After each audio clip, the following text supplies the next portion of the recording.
Hello, hello, hello. Welcome to another edition of the Big Freaking Friday Show on the College Football Mafia Network.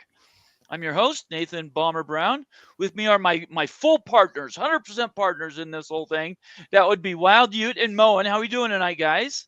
Hey, hey. I am doing well. Oh, It's been a good week keep going. for some. Uh, some people.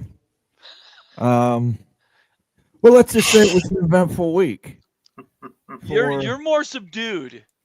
uh, You're more subdued than I thought you'd be. I Nice was a hat lot. though. It's a nice hat It is though. a nice I, hat. I was a lot louder on Monday, Tuesday, and Wednesday. Yeah, I'm Um, sure. so I got it all out. I got my Okay. hat. I see it, Thank yeah. you to you know who, and I also got my confetti from the field on Hey, Monday hey. night. And when I get my commemorative football, we will get that all put together, and it'll be quite the addition to the Buckeye Trophy Room here in Casa de Moen. So tell us, when you're talking about you got the confetti, that was from the party up in Columbus, right? No, that was from the confetti that was on the field in the How, Mercedes-Benz Dome. how did you get that? I got sources, dude. Oh, okay. All I got it right. from Nick. Wow.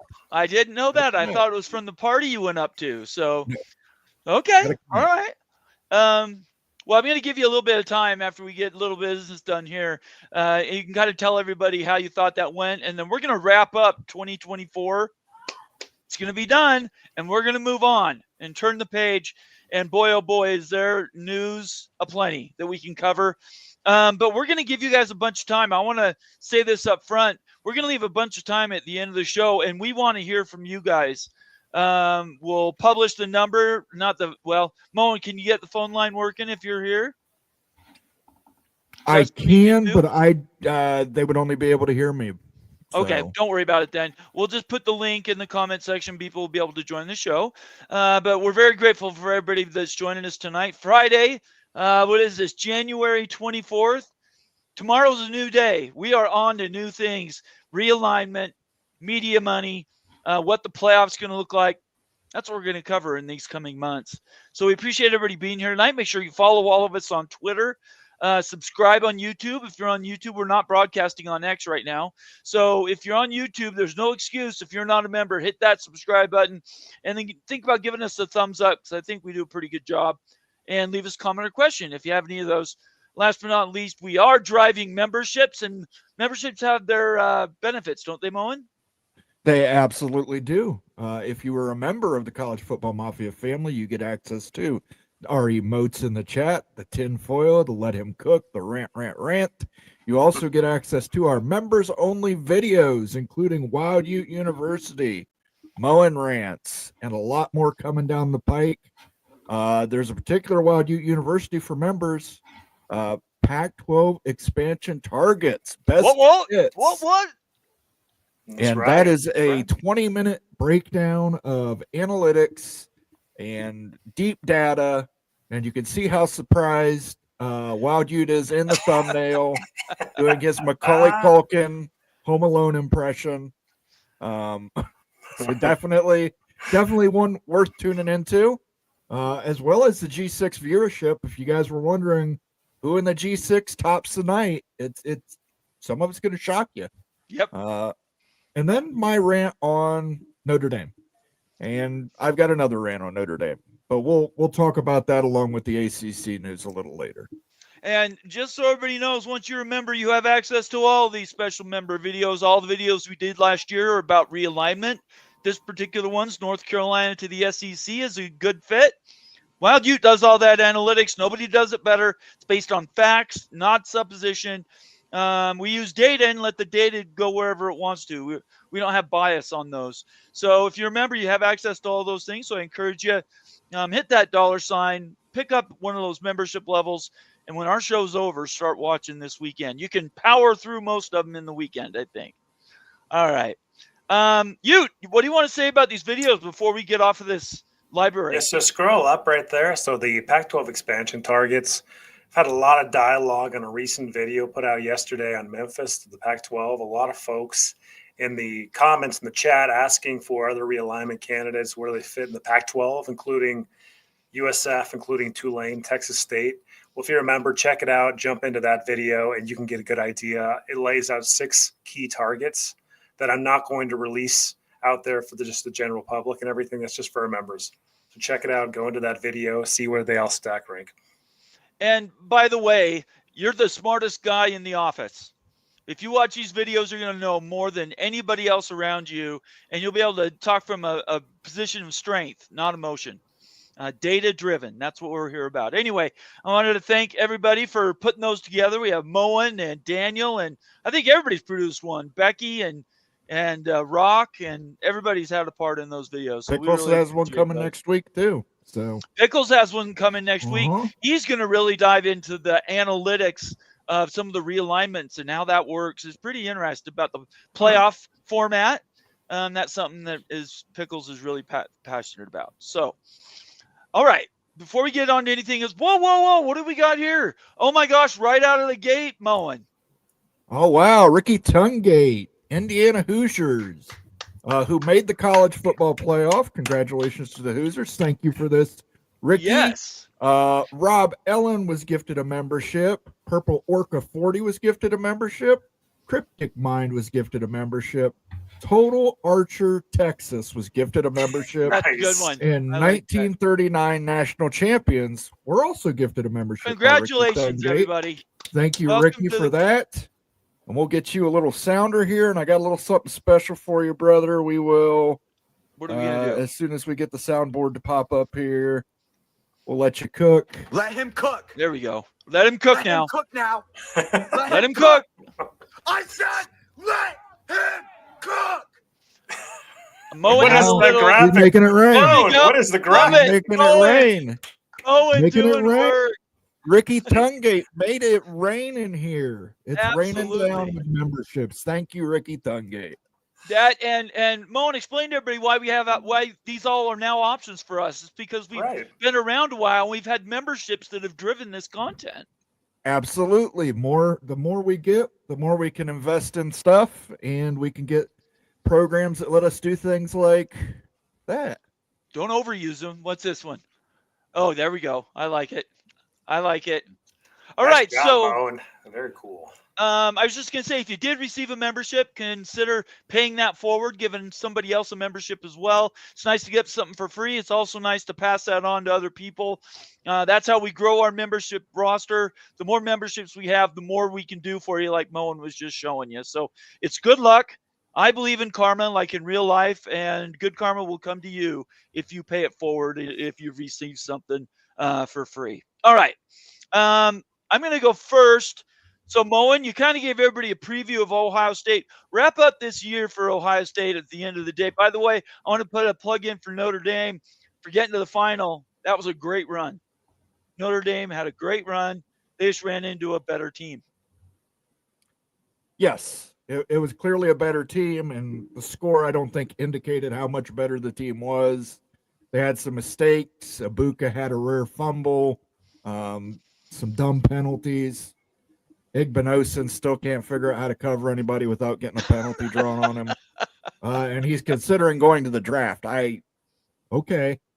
All right. You're looking for pass interference calls in the draft. I got a prospect for you. But, at one point, Ohio State was up 31-7 on Notre Dame. It was not It was not a close game. And then they started playing a little conservative, trying to Chip make Kelly went into camp mode for about 15 minutes there. I think Ryan Day probably had something to do with that. Okay. All right. They decided to go with the run game, and then Quinshon Judkins had that amazing run. That was almost a backbreaker, that run to start the second half. So huge run for him. Huge win for the Buckeyes. Oh, yeah. It's number 9, the 9th national championship. We need one more, and we can count them on both hands. There you go. The Michigan loss, that hurt. It hurt a lot of people, but it fueled these Buckeyes. These Buckeyes went out there and won. Ryan Day, for all the shit that we gave him, he can now give us a middle finger with a national championship. There you go. ring on it. You remember 40 days ago when you wanted Ryan Day gone? 40 days ago, Moen. And we had a conversation saying, what if they win the national championship? He said, I don't care. We can't beat Michigan. Here you go, It's- Moen. Earl it's- Carr coming at you with a $5 super chat. He's obviously been a member. I think maybe the longest member we have. Earl, thanks so much for being here tonight on Friday night. Make sure you're giving some of that time to your wife. Guess Ryan Day's job is safe for another year, right, Moen? It's safe for another few years. In fact, Few I think that years now. entire coaching staff is going to be the highest paid coaching staff in college Oh, you football. think it already is? I am the milkman. My milk is delicious. We have to give Isn't them the Chip milk. Kelly getting like $3 million or something? They're all going to get a huge raise. Wow. That's crazy. That's absolutely nuts. Well, I think why don't you talk about a little bit about the game and what you thought. Let's wrap this 2024 season up. I thought it was funny that Notre Dame had that first scoring drive, and if you looked on social media, everyone was like, "Whoa, Notre Dame scored a touchdown on their first possession. Ohio State screwed. This game's over. Irish." Right. And it was a complete beatdown after that. It really was the whole time. Ohio State had more quality. They figured it out. It was like with Leonard getting stuffed, the run game after that first drive. I mean, it was just completely different levels here we're looking at in quality for rosters. Ohio State was the best roster. They were the best team. They deserved the championship. And I'm just jealous. I want to know how it feels to be a college football champion, Moen. Like, that's something that I've never experienced before. It feels good. I didn't play any games, but I did donate. So, I contributed to NIL. So I guess I bought a part of this You roster. did. Damn straight. By the way, there were You're an two rosters. investor. There were two rosters who made more money than Ohio State, guys, who spent Who? more money than Ohio State. Who? Oregon and Texas. Doesn't and Ohio surprise State me, beat them either both. one. So, Yeah. but yeah, national championships are great. I love it. It's been 10 years since our last one, and our one prior to that was 10 years, pretty much close to the day, 10 years prior to that. So I guess we'll see in 2034 if we win another one. Yeah, Or maybe if sooner. they move to a 14-team playoff, because you got to remember, Ohio Right. State won the first 4 team. Now they have won the first 12 team. You get one at 14, you get one at 16. One at you 14 get and one at 36. 16. Wow. You guys keep expanding the playoffs. We're just always going to win the inaugural So- ones. So these are my thoughts. Ohio State, good on you. Notre Dame, good getting that final game. I think we all picked Ohio State to win that outright, cover and all those fun things. But my mind goes back to the playoff itself and how we got there. It needs to be fixed. There's a lot of things wrong with it. The seating's broken. I don't think we need buys. What's the purpose of winning a conference championship when you lose a playoff game?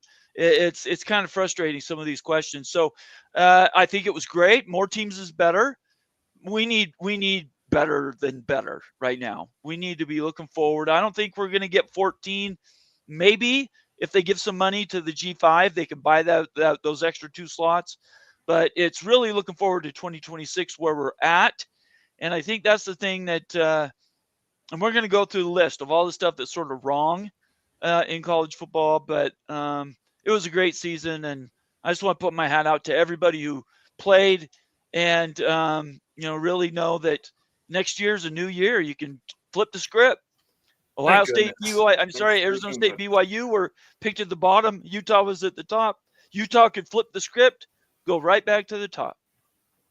Cannot wait for a few months down the line to start talking smack again.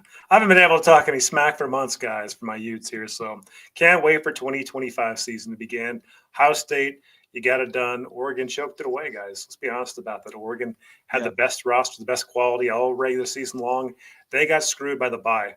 Moen, you know it. I know it. 3 weeks off football is absolutely devastating. If there's no bye week, it's a different world and stuff, but that's how it is. This thing needs to change. Needs to get to 16 teams. Bye weeks need to be completely eliminated. They're nonsense in college football. They need to be eliminated 100%. First of all, I think if you put Ohio State anywhere in that bracket, they win the national championship. Nobody's questioning that. That's not the point. I know people are saying, well, if Oregon had a better draw in their first matchup, I think that's BS. Listen, that Ohio State team's beating that Oregon team. Yeah, I don't think. If it's in the quarterfinals, semifinals, championship game, they're whooping them. Losing is losing. It doesn't matter when you do it. It's stupid.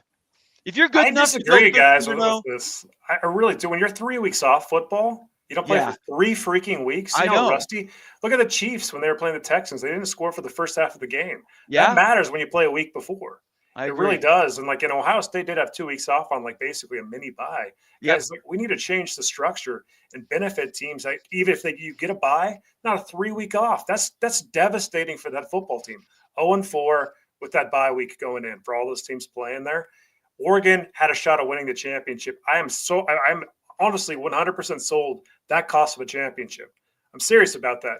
They played Ohio State. They beat you in the regular season and everything. They could have get you again if it was right after the week after the championship game. 3 weeks later, that's not fair for anybody. I'll disagree with you. I just don't think Oregon was going to beat that Ohio State team. Yeah, I don't want to argue about it, so I'm not going to say anything. I think the point is given, though. What you're saying, the buys are dumb, and something Absolutely. needs to change. So We'll get it changed. yeah, we'll work through that in the off season. Just so everybody knows, there's some dates we want to look forward to.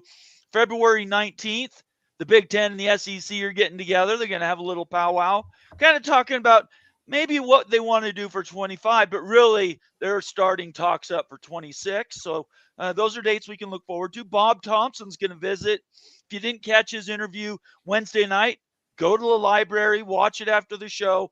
Bob Thompson, it's not members only. Anybody can watch it. And there was some real wisdom come out of there. We're going to cut that up into pieces so you can ingest it as it was put out. But the bottom line is, if even Bob Thompson doesn't know where we're going to end up, that really says there's a lot of stuff that's crazy right now. Let's get to some super chats and some more memberships. Mm-hmm. Miami Flo, partner of the show out in the Ethernet. How you doing, Miami? What's up, How Flo? you doing, Flo? Sorry, let's say that. Happy New Year to you. Man, your show's awesome. I try to catch it every week. You and Rock are doing a great job, so thanks for being here tonight. $10 super chat, Moen. Congratso, Moen. Thank you, Miami Flow. And you can keep your $4.5 million. Jeremiah Smith is staying in Columbus. But I know you got that big Ruiz money guy down there in Miami. But even though he has all the dollar bills, our guys are staying put. So. Okay. All right.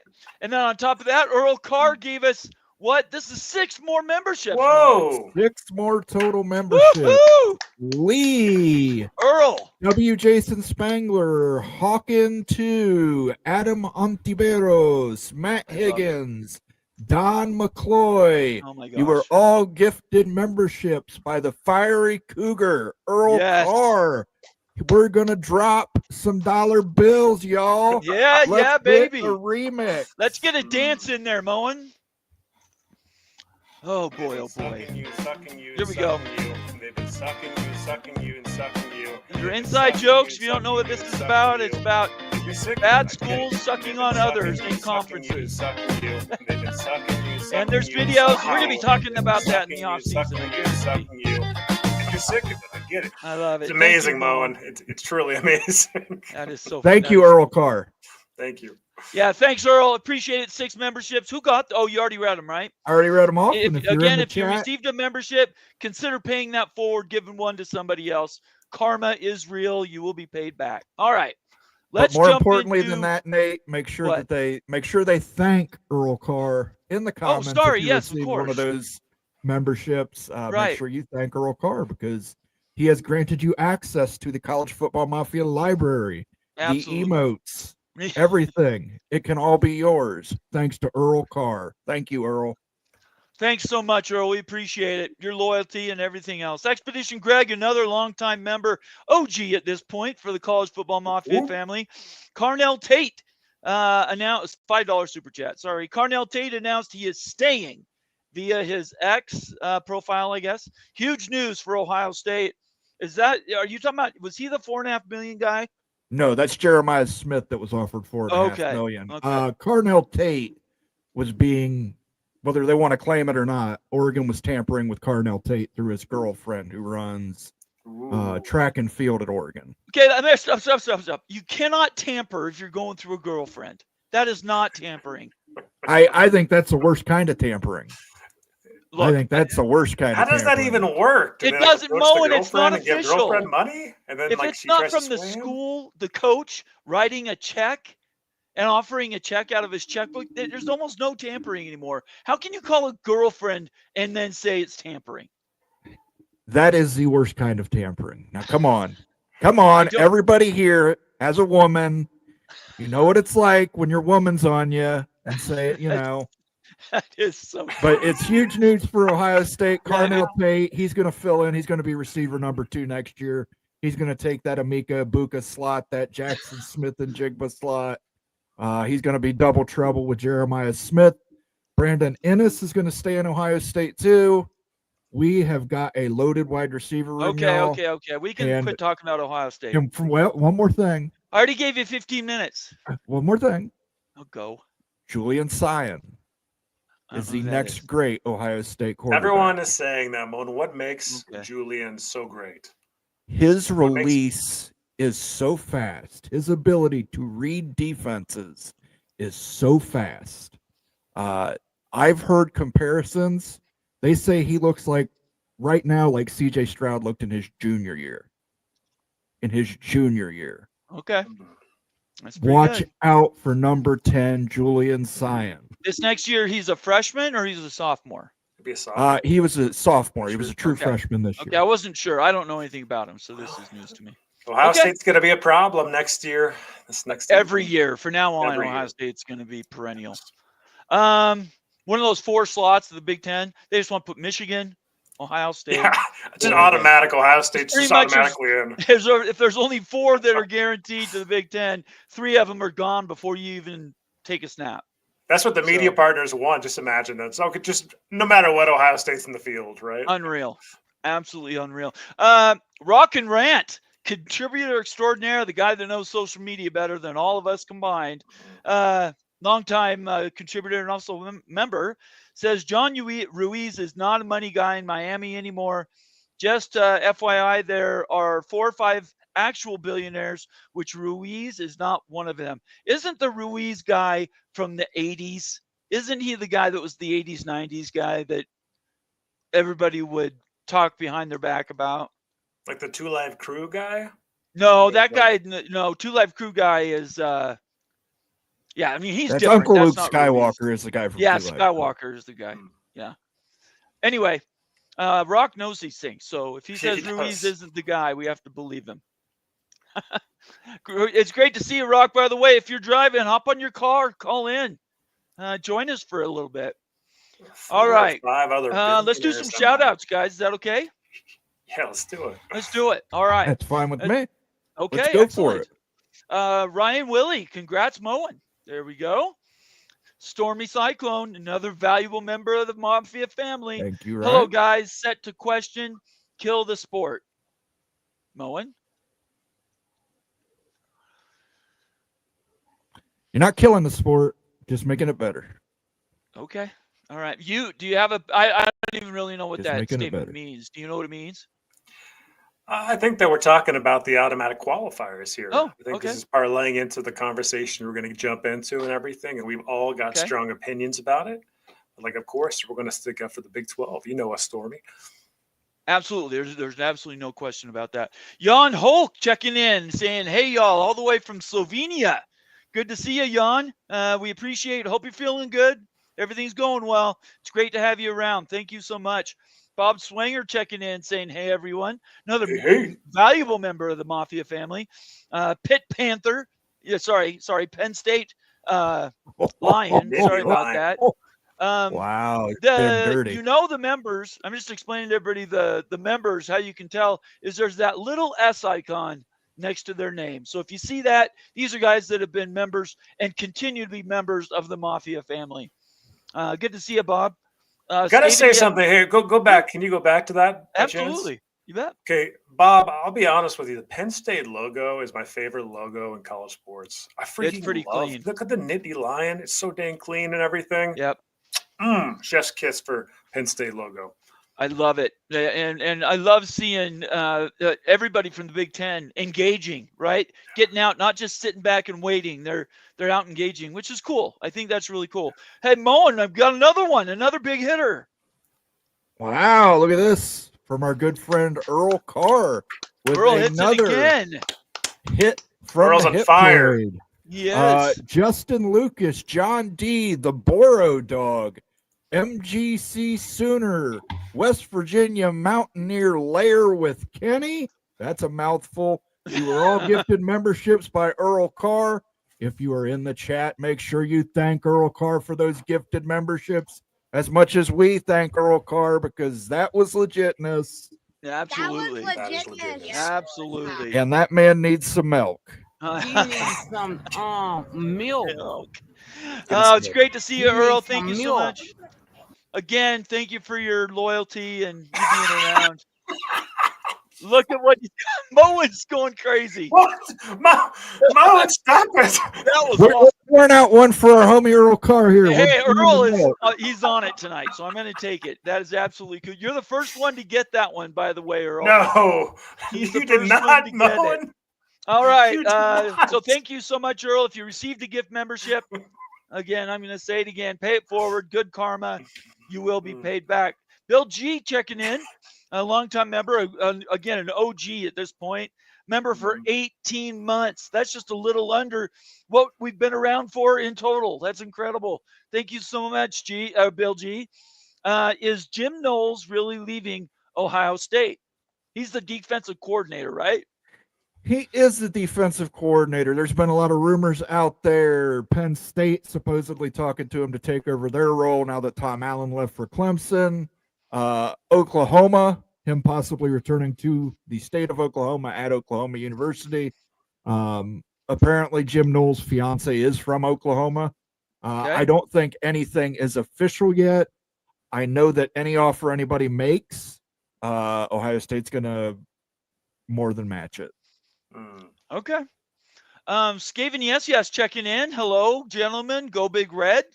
Good to see you, Skaven. Caleb Ramirez, another Ohio State guy. Hey. Hi, all. Good to see you. Living the high horse. All these Buckeye fans in here. Congrats to the Buckeyes. Steele Hey, Austin. Utes. What's up, everyone? Steele, thank you for being here. I hope you become a frequent returner. We need more Utah fans. So Ute needs all the help he can get. So Yeah, please, that's right. even become a member, and then you always have to be here. But thank you for being here tonight. I really appreciate it. Let's see here. Nitwick, another Penn State Nittany Lion. Love the Memphis Pac-12 class, Wild Ute. Awesome video. Want to explain what that is so everybody knows? Yeah, you know, I put out a Memphis video for the Pac-12, like looking at who the Pac-12 needs to expand with. Pac-12 needs to expand, guys. They have 8 teams right now in Gonzaga. I mean, Gonzaga's not going to play football, so they need to expand on more. Where do they go with it? Made a members-only video about that. That actually breaks it out into more data detail with more candidates, targets. But out there for just the general public and stuff, put out a video looking at Memphis in particular and laying out Memphis's fit for the Pac-12. And this one's pretty interesting. There's actually been a lot of, comments and everything and dialogue. There's a lot of disagreement actually with like Memphis going to the Pac-12 because of travel. It's been fascinating, some of the dialogue actually is going on with this video, but check it out, put it together, try to make it as good as possible for y'all and stuff. Hope you enjoy. I just posted the link. It's in the comment section. Watch it. It's only 11 minutes long. It's a non, everybody can do it. You don't have to be a member, but that's just a taste of what the rest of our videos are. And you can see how many videos we have. I don't know what the number is, but it's a lot. So Lots. anyways, thanks for being here, Nitwit. It's great to see you. Always great to see you. Let me jump back over here. We have 2 more. Another Ricky Tungate, another super chat. Mr. Buckeye, you just made my day with the milk. All right, well, let's see. Get some milk, man. Oh, my goodness. You asked for it, you get it, Ricky. You asked for it, you get We're it. pouring it out for you, Ricky. I know you got good How milk did you over there in find Indiana. That is awesome. That is absolutely awesome. I love it. Let's That's see the best thing here. I've Let seen me all get week, back. guys. Oh my gosh. Okay. That's the best thing I've seen all week right there. Okay, all right, there you go. It's the second let's best see here. thing I've seen this week. I had Okay, it I marked bet. and I lost my. I was doing shout out. There it is. I found it. Let's see. Expedition Greg checking in. Breaking news. Carnell. Oh, we already did that one. Sorry. Big Lubbock. What up? Good to see you, Big Lubbock. Stephen Vitt, how's everyone doing tonight? I think we're doing pretty good, aren't we, guys? Oh yeah. Doing well. A little bit of a Great. heat wave down here in Athens. I think it hit 20 degrees today, Stephen. It was awesome. Wow. Nathan Campbell says, hi, guys. Good to have you see you, here, Nate. Nathan. Antoine Johnson, jumping in. He used to be Antoine Codes, right? ASU extraordinaire, member, longstanding member of the Mafia family, saying, hey, everyone. Thank you very much, Antoine. It's great to see you. Scrolling down, trying to get as many of these new people in as I can. Timothy Green, the soldier, out on the very east coast of our Mafia family network. That is Timothy Green putting down a stick and supporting West Virginia in the Big 12. Hey, Moen, congratulations on Ohio State's national championship win. Well, thank you. I like I said, I didn't play a snap. I didn't play You a did down, contribute money, though. but I did pay into the NIL collective. So There you go. I'll take it. We'll take it. David! Big East had nothing to do with Notre Dame. Dumb take. Who said Big East? I didn't say anything about Big East. Probably in response to a comment. Okay. Yeah, that wasn't us. So Hummus Hero, another Ohio State Buckeye in the house. Hey, Bomber, Moen, Wild Ute, and the College Football Mafia gang. I love that. Gang, that's a great word. Thank you so much, Hummus Hero. It's great to see you. Happy New Year. Lee checking in, saying Ohio State broke Notre Dame. I don't know. It was kind Notre of embarrassing, guys. Like when Ohio State scored and then scored again and scored again. You felt bad for Notre Dame. Like you've seen this before. So it reminded me of like the Manti Te'o Notre Dame championship game. That was against Alabama. That was so bad. Yeah, so like that, it just brought back memories of that. Notre Dame just can't get it done in the biggest games. You know what, though? Listen, it was a 12-team playoff. They made it through the opening round, the second round, the third round. You've got it. I get it. It sucks to be the runner-up, but there were 10 other runner-ups behind Notre Dame. They got $20 million. Right. And they don't have to share that with anybody. They got $20 million. They milked all of us. They milked all of us. They got plenty of milk. Milked ESPN, certainly, because they don't have a contract with Notre Dame. Anyways, good to see you, Lee. John Dry says, hey, y'all. Scrolling down. I've said Clay Johansson, go blue. Michigan in the house, Moen. Man, Michigan's in the house. Michigan's in the house. Clay shows up. It's got to be a careful. tough day for a Michigan man. At least Big Ten got a championship, though. Daniel Gorby, another member in good standing, says Florida State is glad the season is over, ready for next year. I'm a fan of Florida State. Ute is a fan of Florida State. I don't know about Moen, but I think Florida State's set to make another bounce. They could bounce right back and go 11-1, 10-2. I could see that happening. Their talent is just too good. What do you think, Ute? Yeah, I think so too. Florida State's going to rebound pretty easily. They've got the talent there. They've got a coaching staff. They can turn it around super easy. It's not like the ACC is overly difficult to win. Right. Some good teams and everything, but it's not the Big Ten or the SEC. They'll rebound 100%. And like speaking of Florida State, guys, I've had this idea bouncing in my mind, okay? For all the members out there, everybody else. So I think that a video needs to be made on seeing how Florida State didn't get in the Big Ten last year. That's like going to be one they of the made next, a run at it and couldn't pull it yeah, off, like why right? Florida State get into the Big Ten. Yeah. You're looking at last year's analysis and then jumping in to see what Florida State needs to do to make that move to the Power 2. That's been on my mind. So, Daniel, I'm going to focus on that over the next couple of weeks. It's a video. And I'm glad you said that, because we are now in the process of coming up with storylines. That's what our team is doing. We're talking about different things that we can be covering in the off season. And certainly there are some individual schools or even conferences that we want to revisit to see what's changed in 1 year. Schools that maybe were looking really good last year, Miami, not so much to the Big Ten. And those relationships and how important they are. Now, in my opinion, Miami is still a jewel to be plucked. They're out there to even stay in a better ACC. But again, the world has changed. 2025 might be the last. We might look at 2025 and say it was the last year of the 120-year-old system, right? Yeah, let's just keep it on the down low. These video ideas just between us and the community, you know. Yeah, No one just needs to know send us about that till it drops. send us a DM, put a comment in the comment section. Certainly let us know, because I agree with you. Get us those ideas and we'll work on them. Mullen, we got another one here from Bill Nope, G. You got to skip up first. You missed one, I think, from Earl Carr. We already did that one. I just did Nope. that one. No, there was another one. There was Okay. another Just one dropping from the Earl milk. All right, Carr. Give go ahead. Matt Then. more Okay, milk. Earl Carr. Another He 5 missed more. it. Earl Carr. Let me get some milk out here for the man. Oh and my then we will gosh! get to Everybody Bill wants G. the milk. He is the Uh, whoa, what is that? Oh, my That's tea, Mo. That's not milk. MBM. That's kind of gross. Holy crap! Grove with Patrick, John Grove, Jeff Watson, Wolverine hell. Nation. That's unfortunate. But you guys are all members. Thanks to our friend Earl Carr. who Good gifted job, Earl. 5 more memberships to the College Earl. Football Mafia family. Woohoo! We're double There we fisting the go. milk here. Double fisted. We are double fisting.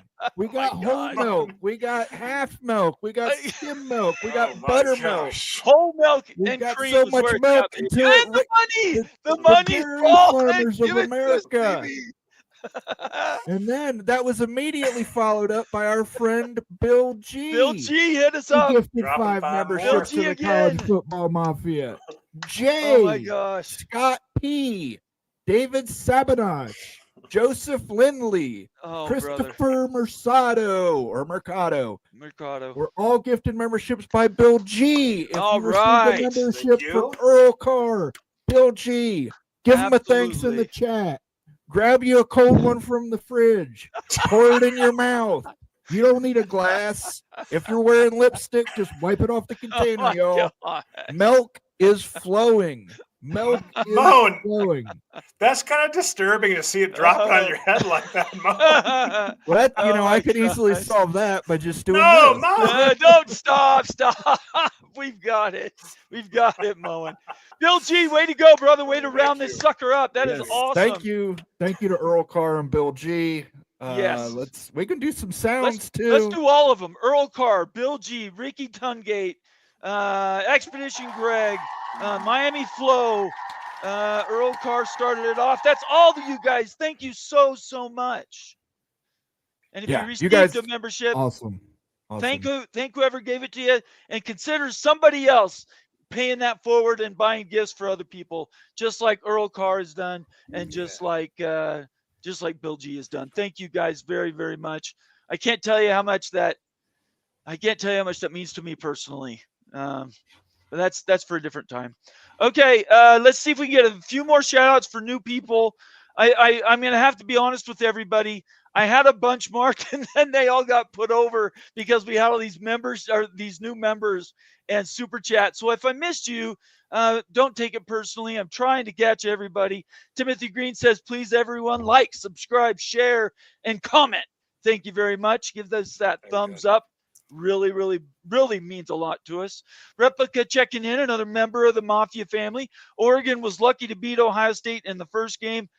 Yeah, I see. That's where the argument for Ohio State and their seeding falls apart.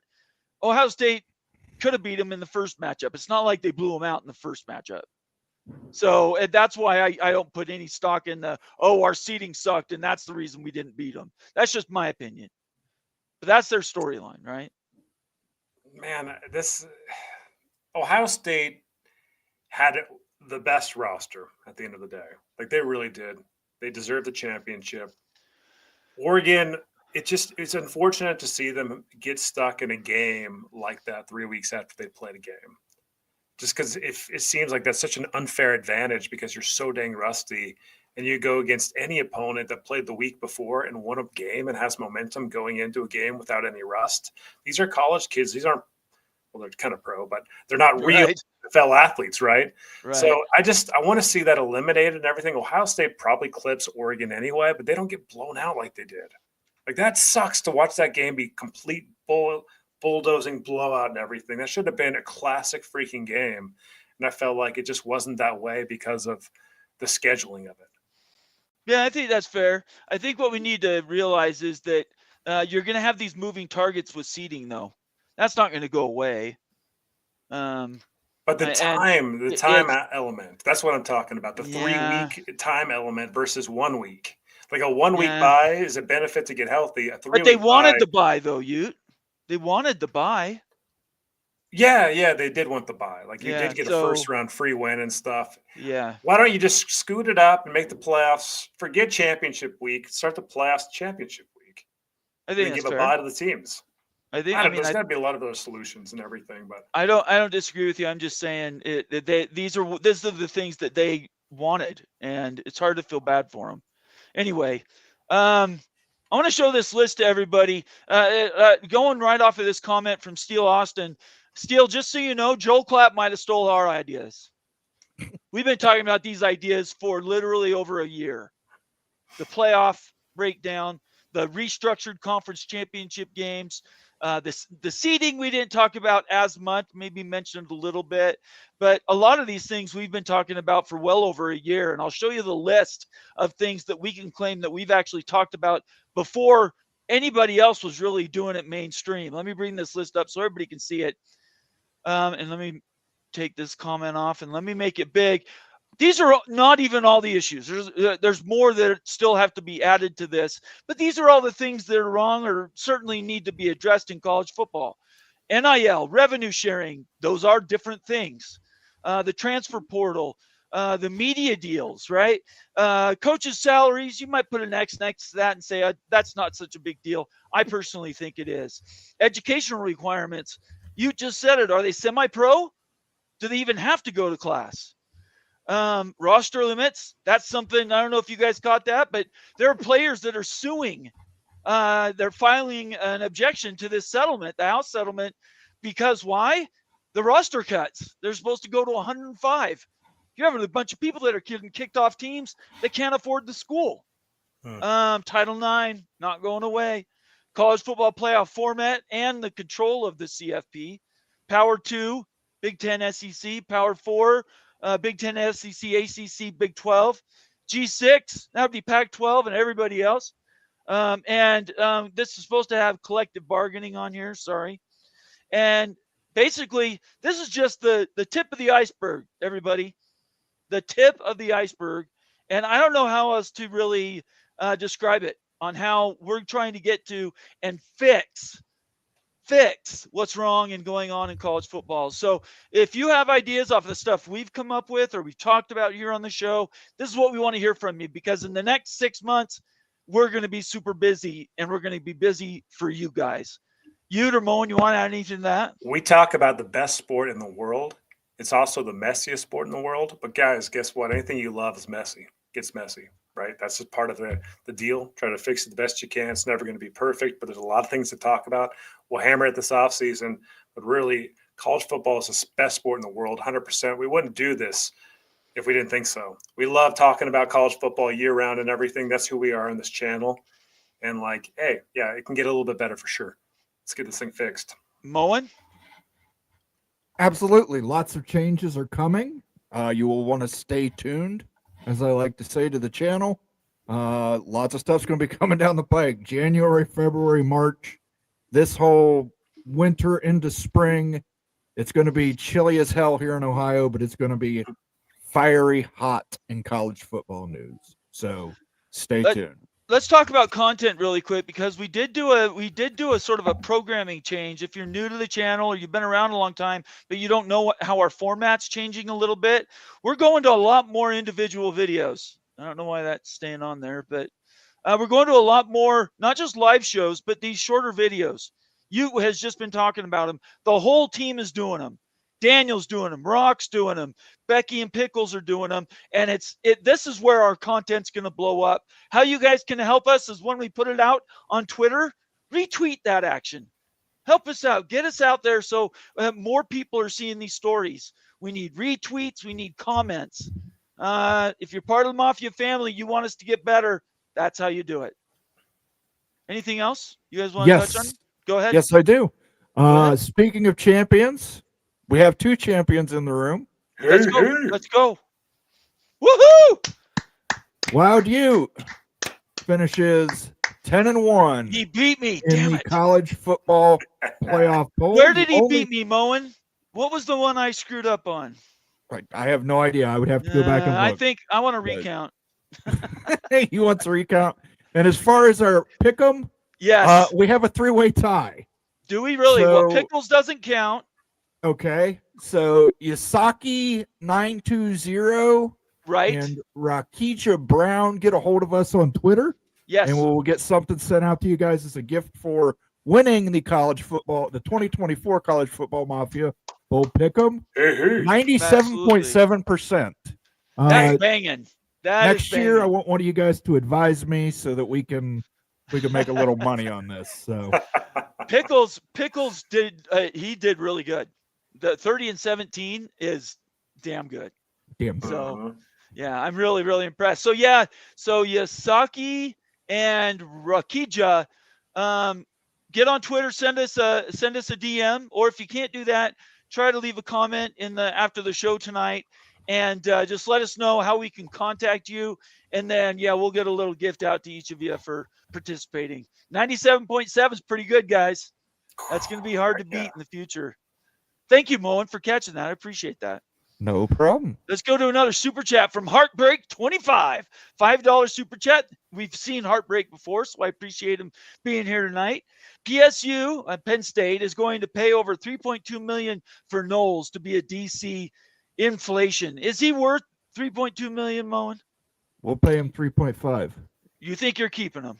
We're keeping him. Okay. Like I said, the only place I could see him leaving Ohio State for is Oklahoma, and that's again that girlfriend tampering, that booty tampering, as Rock and Rant put it. Oh my! That booty tampering can sometimes get in the way. It's the worst kind of tampering. So. Okay. RT checking in. Good to see you, RT. Welcome to the show tonight. Is the talk of Notre Dame to the Big 12 just clickbait? I don't know who's saying that, but it is clickbait if you're hearing it. I can't imagine anyone thinking that would be a move Notre Dame would ever make. The only way Notre Dame would even do any affiliation with the Big 12 if the ACC ceased to exist and they wanted to get maybe 1 or 2 games from them a year so they could fill out their schedule. That would be the only reason it would seem to do that. Yeah. Notre Dame's not going to the Big 12. Not going to happen. They don't even want to go to the Big 10, guys. No, they're not going to do anything. If you didn't hear at the beginning, they cashed a check for $20 million. Ohio State cashed a check for less than $1 million, or no, just over $1 million, 1.1 or something like that. Yeah, but there's performance things that they get on top of it. Okay, well, for bonuses. So it's clickbait. Yes, RT. it's much less than Notre Dame got paid. But believe me, something's going to happen with Notre Dame that's going to keep them out of the Big 12. Let's see. Let's keep going. I think we're basically through. Steele Austin, I did that. Brett Taylor, another member in good standing. Good to see you, Brett. At John Dry, I know nothing. I have no sources. I speculate then the split is done and we have a Super League. It will have more than 32 teams. I'm thinking 48 or higher. This is something we are going to cover during the off season.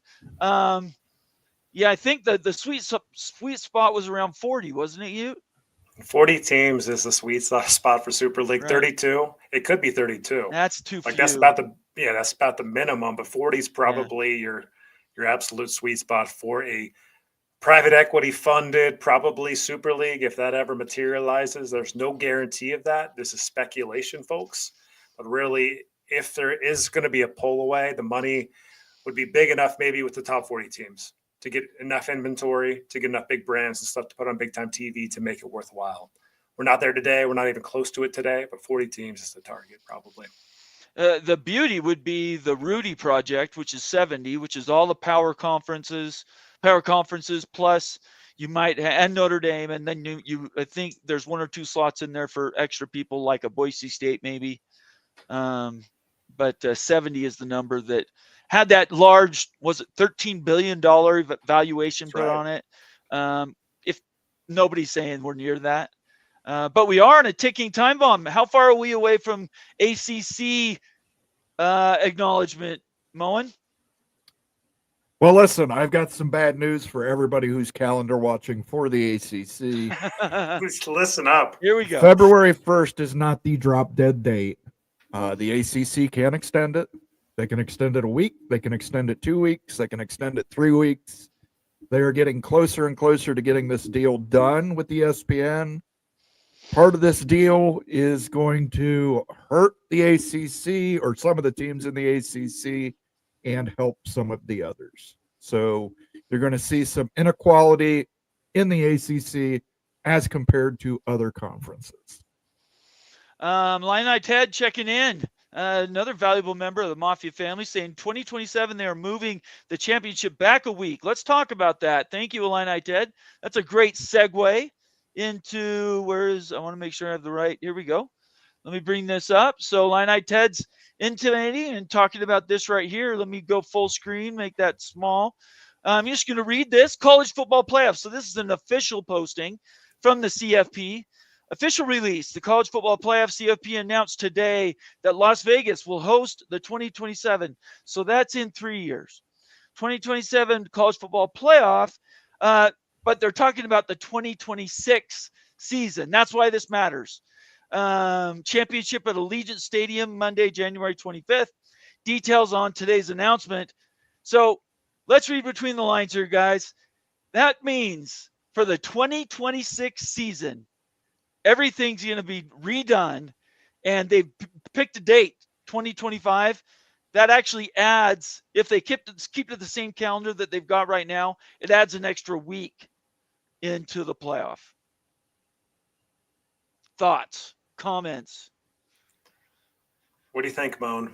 It makes sense if you're going to 14 teams with a bye. Or 16, no bye.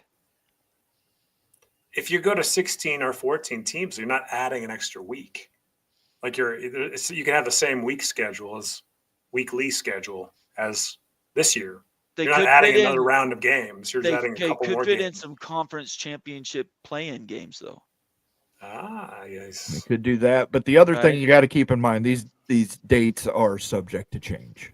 They can change them whenever they want. They can change them whatever they want to. So if the NFL, they're going to work with the NFL to try and avoid conflicting with each other. That did not work out well for college football this year. I think in the future, probably, the NFL and college football, they've already agreed that they're going to talk more openly to each other. As much as, NFL is the biggest, baddest dude in the room. And college football, while it's great, it does not carry the same amount of weight as the National Football League.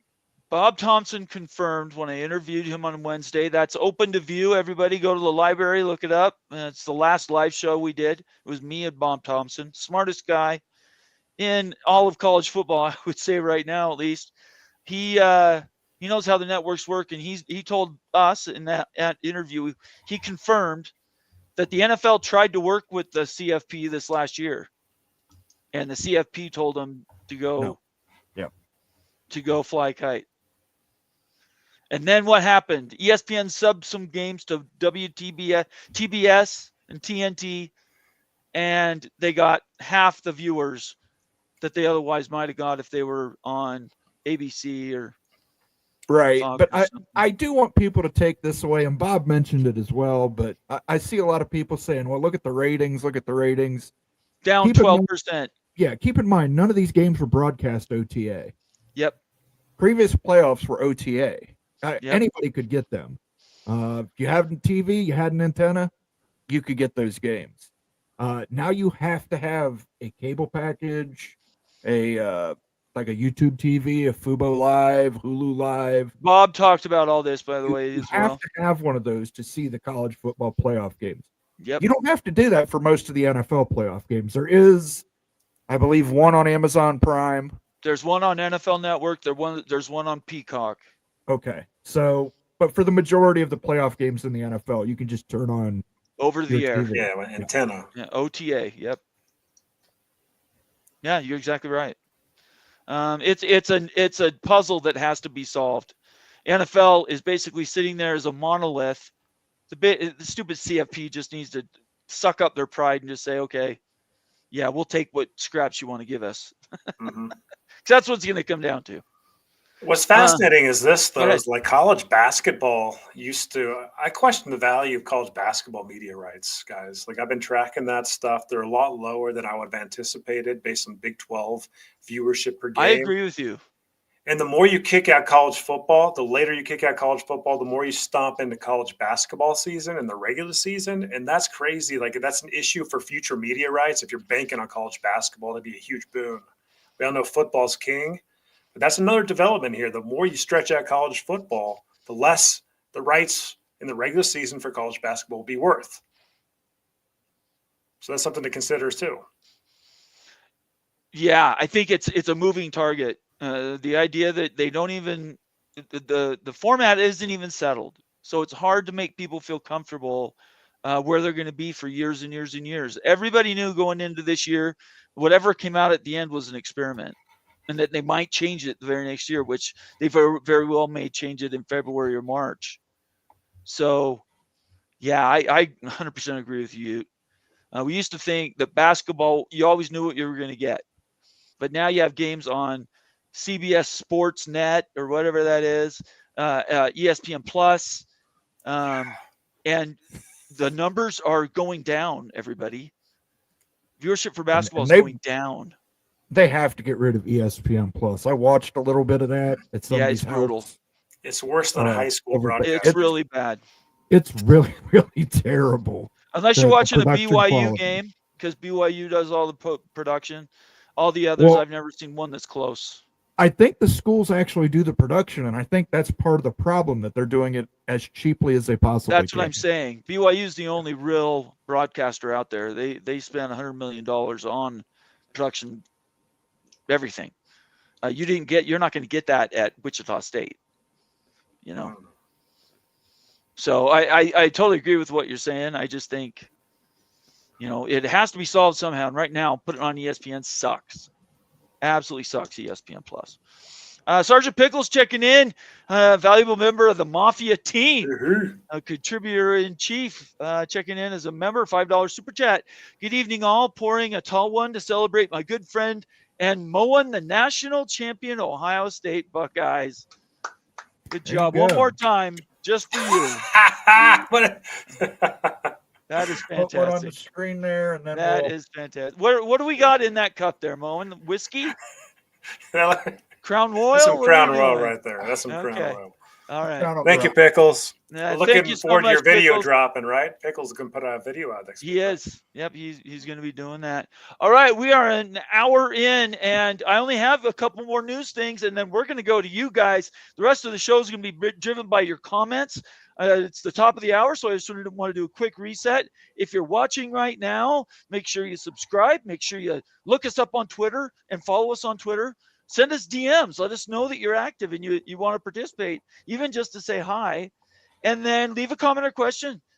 Give us a thumbs up. And last but not least, consider becoming a member of the Mafia family, just like Bill G and whoever else has been giving them out tonight. Earl Carr have been giving them out tonight. All right. And Ricky Tungate. And Ricky Tungate. Thank you, Moen. Two more news items. This one was brought to my attention by Immaculate, just so everybody knows. He's the one who originally sent me this comment, so he gets credit for at least me getting in touch with this tweet. This is Dr. Luke Wood. He is the president of Sacramento State University. And here he's saying, Sac State will opt in to the House settlement for athletics. Here is why. We can award more financial aid to student athletes and have more flexibility on how scholarships are awarded to meet their needs. We would have the ability to bring NIL in-house. Student athletes deserve revenue sharing, and we are a believer in NIL. And last but not least, we see it as a recruiting advantage and having less exposure.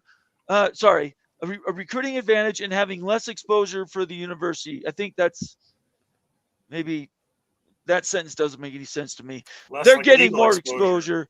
Yeah, they're going to get more exposure because they're doing NIL, because players talk to players. So what do you guys think about this? This is a pretty big deal because Sac State isn't even playing FBS ball yet. Yeah, Sac State is trying to play at the big kid table. Right, they've got rich boosters. There's no doubt about it. $50 million war chest sitting there.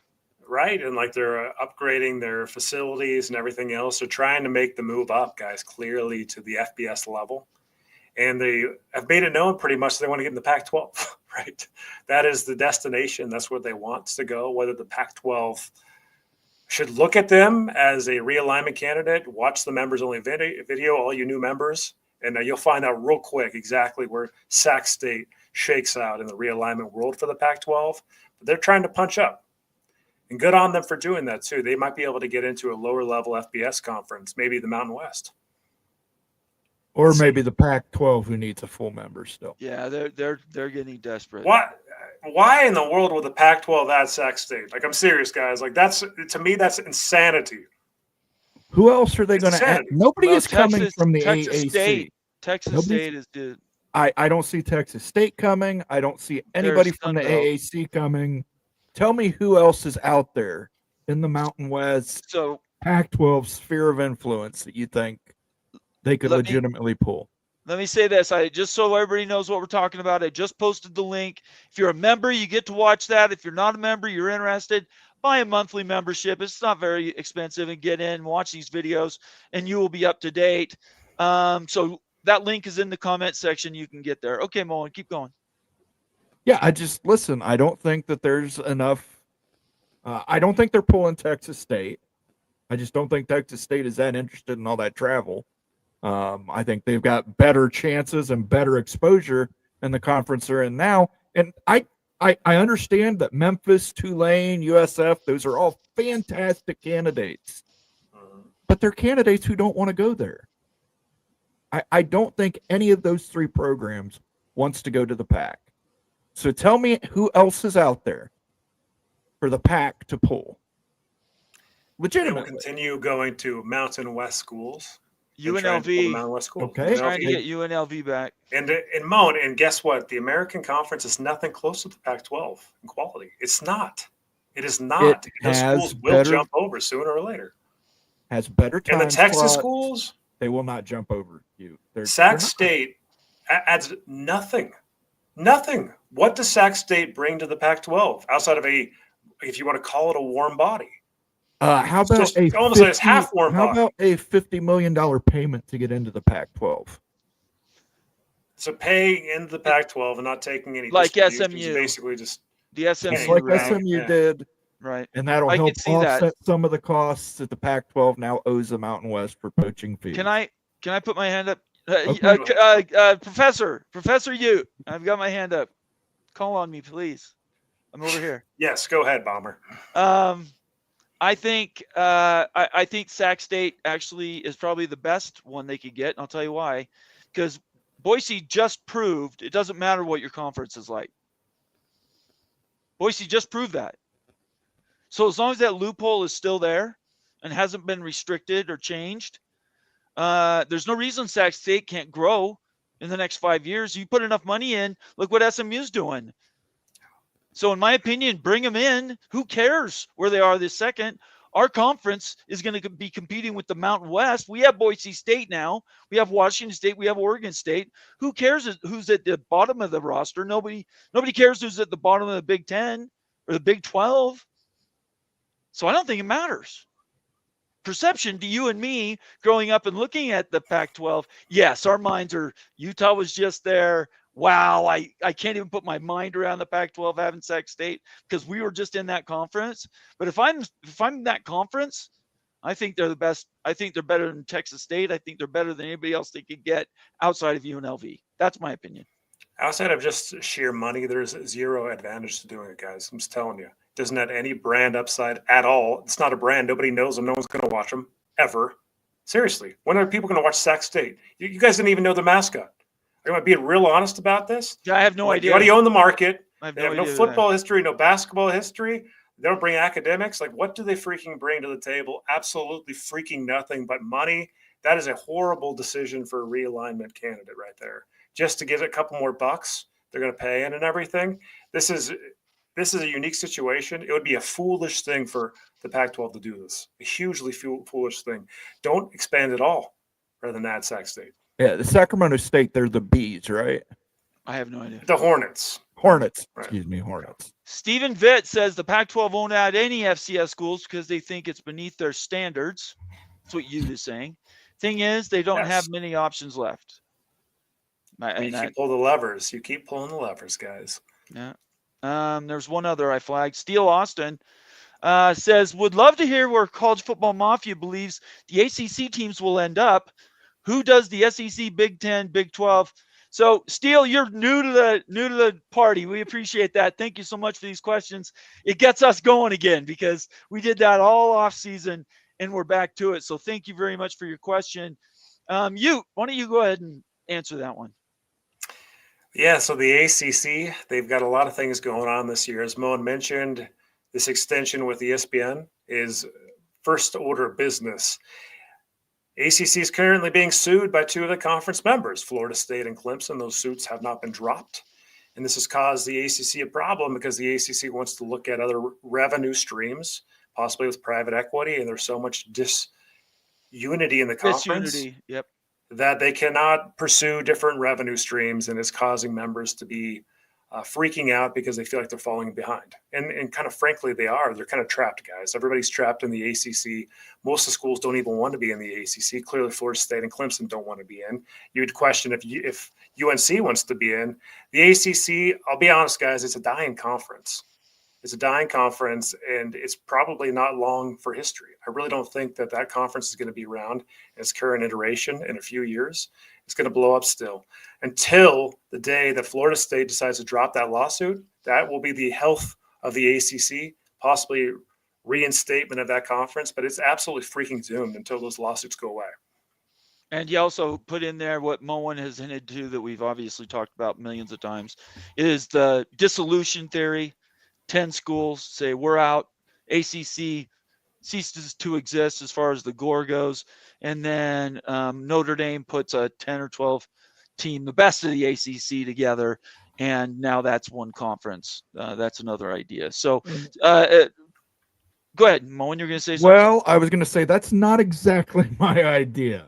I'm not saying it's your idea. I'm just saying that's what people have talked about. Right. I wasn't I saying think the ACC sticks together with all the current members. And certain members at the top receive more considerations, we'll put it that way. You're saying more money to the bigger brands. They will receive more considerations, Okay. as will Notre Dame. And that will keep the conference alive, at least for a few more years. But, when the Titanic's sinking, you're on a lifeboat. You may not be able to row to New York, but you can maybe make it to Iceland. So what's great about you come here, you get different opinions. I don't agree with what Moen's saying, but that's okay. We all have different ideas. The point is nobody knows. That's the idea. Nobody really knows until it's done. It's done. I mean, it's not done. Anything's possible. Notre Dame obviously has the Joker cards. Wherever they go, pretty much the rest will follow. But that's kind of where we're at. There's so many ideas. I think the ACC completely disappearing maybe is a little tougher. Maybe there's 6 schools that stay together and reconstitute like the Pac-12. Yes. That's possible. They keep the name, but the bigger brands go and do something else. What we want, Ute and I don't care what Moen says about this. We do want the Big 12 to do whatever it can to get the best brands out of the ACC into the Big 12 and then make that a super conference. 100%. 20, 24, we don't care what the number is. And now you have 3 power conferences. Anything else you want to add to that? You just summed it up. Like, we're very clear about, like the wants on this channel and everything. So we support the Big 12 and hey, guys, the Pac-12 and the Utes were in it and stuff. It folded and everything. And this is absolutely realignment. It's brutal. It's Darwinianism. And really the ACC's destruction would be health to the Big 12 conference. And I know that's hard to hear. I know ACC fans lose their crap about that. I know that's difficult and everything, but that's just 100% being honest about it. The ACC falling apart is best for the Big 12. It is. All right, let's move on. So, by the way, I didn't finish my statement earlier. We're now into the Q&A portion of the show. I apologize. This is where we're going to be taking your questions. If you want your question to be read 100%, make it a super chat or become a new member, and those things will be flagged when you comment. But we appreciate everybody being here, and keep leaving those comments in the comment section. We're flagging them as we do, and we'll get to as many as we can. We'll try to answer all of your questions. I wanted to tell who was that that was just Steele. Who was that? I just want to make sure I get Austin his name. Steele. Yeah. Thanks for being here, and hit Ute and I up on Twitter. We'd love to interact with you. You sound like you have some really good ideas and thoughts. We'd love to flush those out with you for sure. Rock Chalk checking in. I don't know where you've been, Rock Chalk, but it's great to see you. Season's over. It's so good to see you here, man. Long-time member, OG member of the Mafia family. ACC media deals should be renewed, but I think it will be worse for ACC than being denied. That means renegotiated at a lower level. You can't ask for more than what ESPN gives you, and you can't bid to other networks. Well, and that's because ESPN has first right of refusal. Moen says they can just extend that final date at will. I've heard that said. I don't know if that's 100% true. I can guarantee you it's 100% true. Okay, well, we'll find out next week. ACC can extend that date if they want to, I believe. Then why haven't they already done it, Moen? Because they are very, very close to a deal, and ESPN is actually going to give them some of what they want, and some of the smaller schools are going to get less, but they're going to get to survive in a conference. How do they keep Clemson and FSU on side? They have a plan to give considerations to Clemson, Florida State, the University of North Carolina, the University of Miami, as well as Notre Dame. Okay. So who's getting, like, so they're getting the milk. Who's giving up milk though here? That would be Wake Forest. That would be Wake Forest, Boston College, SMU, Cal. Well, Stanford. SMU probably would not be giving up because SMU doesn't have anything to give. They don't have any milk to give. They don't have any milk to give. Right. But yes, these smaller schools, but I mean, that's going to be their survival is going to be based off of this. It's, I know a lot of people don't like the idea of unequal. They did it with performance and bonuses. Yeah, they're already unequal in the prior ACC. to They're this already season, doing but that.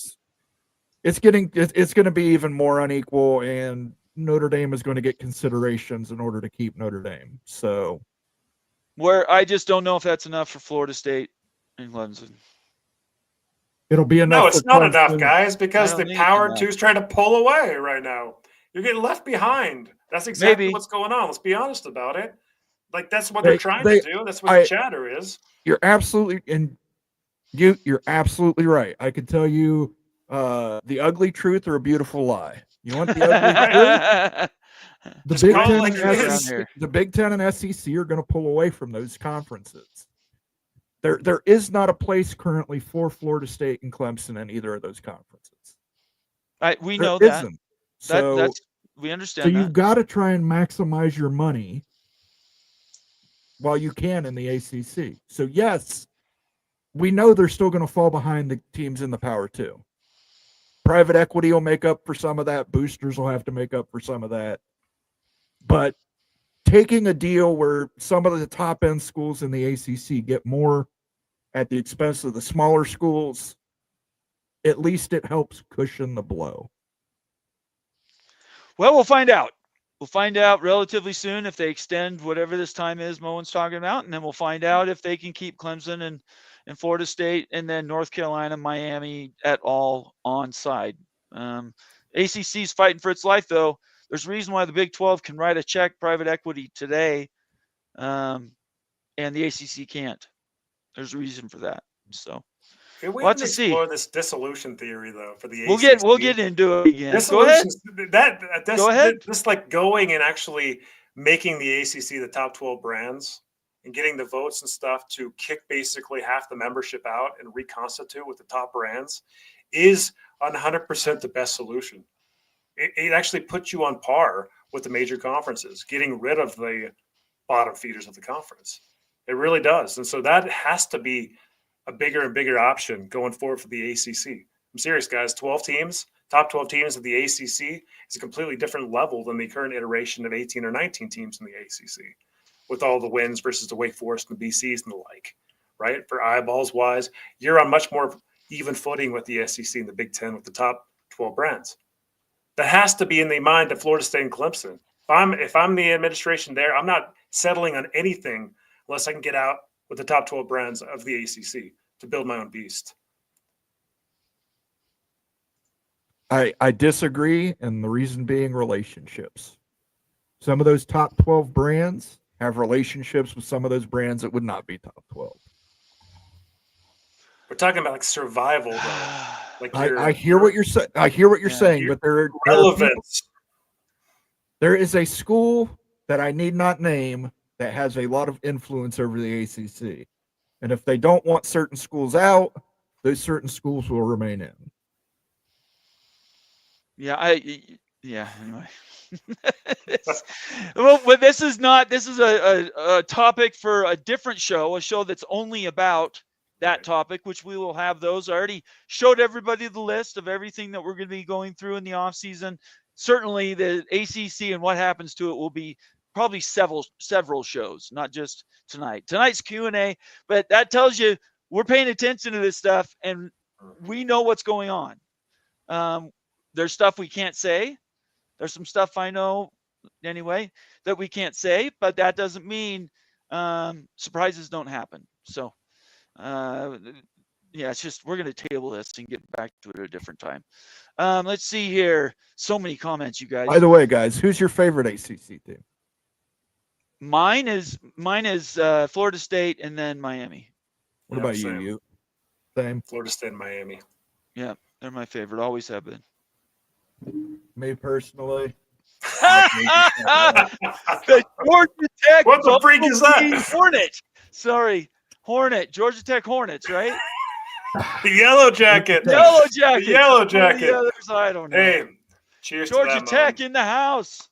I'm clapping for Georgia Tech tonight. Dang, Take a that's drink. amazing. Take That's a drink and some 100%. milk when you hear Georgia Tech or Syracuse.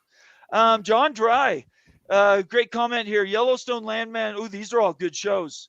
Yellowstone Landman, football movies and shows, and a lot of shows and movies are filmed in Texas Tech land. Yeah, have you guys seen Landman? No, my dad raves about it. I need to get with it's my brother awesome. and get his Paramount Plus password. Paramount Plus is what it's on, and it is so good. I heard Billy Bob Thornton's really, really good in it. He's incredible. And by the way, Jones, the owner of the Dallas Cowboys, comes in and does a 5-minute soliloquy on one of the shows in character. It was really good too. You could tell he was speaking, he wasn't reading a script. He was speaking from his own experience. He gets emotional. It's pretty, you'll probably find it on YouTube if you just Google it. Jerry Jones, Landman. Excellent. Excellent. John, thank you so much. Yellowstone, I think it's the 4 Sixes ranch that they filmed down there as well around Texas Tech. I didn't realize there was so many though. Illini Ted, for what it's worth, Sac State is committed to paying the full amount of the settlement. We just talked about that, which I can't imagine many FCS schools will do. So they have some plans for sure. Let's talk about that really quick. They're FCS right now. They are wanting to play FBS football. Generally, there's some controls around making that jump.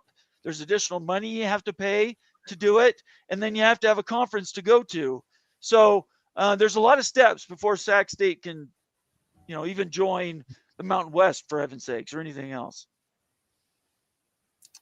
Sac State would be a great Mountain West candidate. Yeah. Maybe is the WAC around still? The WAC conference? It's almost dead, actually. I just read a thing on that today.